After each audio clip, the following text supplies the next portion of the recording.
আজকে তো ভাবি কালো গরুর মাংস কালো বোনা খাওয়াবো দেখো। তো এভাবে কে?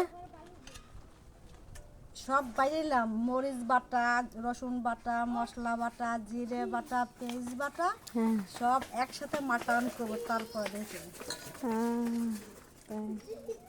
আগে একটু রাখি মুরগির মাংসের জন্য। আবার দেখো কি সুন্দর মাটান করবো। দেখা এইভাবে যাক। কেমনে আমি বুঝি না। কালো বোনা পরও হবে, আগে একটু মাটন করে রাখি 1 ঘন্টা, মিক্স করি, তারপরে দেখো নি কালো বোনা। কদিন ধরে বলতেছে সে কালো বোনা খাবো, সে কালো বোনাই খাওয়া হইতেছে না। একটু লবণ দিয়ে নিই। গ্রামে থাকি তো সাধারণভাবে কালো বোনা, বেশি মশলা দেব না, অল্পর মধ্যেই সারবো।